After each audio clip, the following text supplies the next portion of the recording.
Bismillahirrahmanirrahim. Assalamu alaikum. Welcome to all of you in my channel Cut and Clip. दोस्तों, आज हम बात करेंगे जापान के सबसे मशहूर पहाड़ माउंट फ्यूजी के बारे में। वीडियो को शुरू करने से पहले आप सभी दोस्तों से गुजारिश है कि वीडियो को एंड तक देखें और चैनल को सब्सक्राइब करना ना भूलें।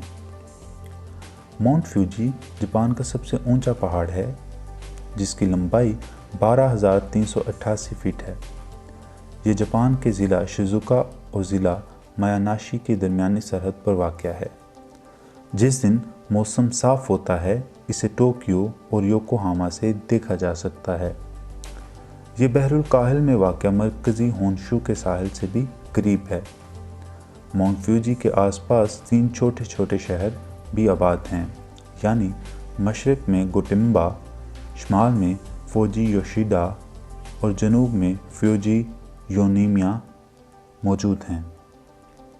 एक जापानी कहावत है कि जो शख्स एक बार माउंट फ्यूजी की कोह पैमाई नहीं करता वो बेवकूफ़ है, और जो दूसरी बार भी ऐसा करता है वो उससे भी ज़्यादा बेवकूफ़ है।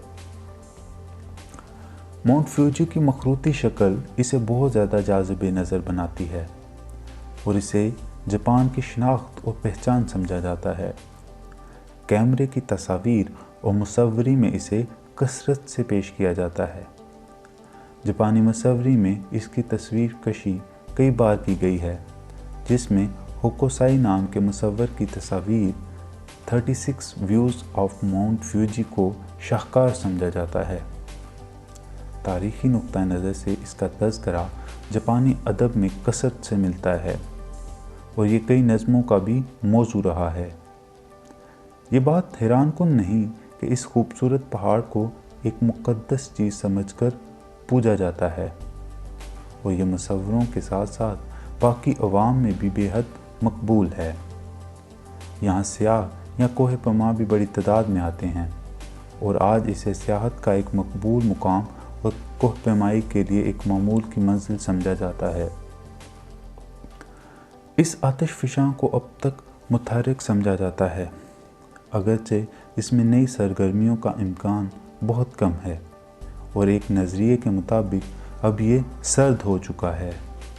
इसमें आखिरी आतिशफ़िशानी धमाका एडो पीरियड के दौरान 1707 में हुआ था। 781 से लेकर 1707 तक इसमें 16 बार आतिशफ़िशानी सरगर्मी देखी गई है। माउंट फ्यूजी तहदार लावे से बना मेहराबी शक्ल का एक आतिशफ़िशां पहाड़ है।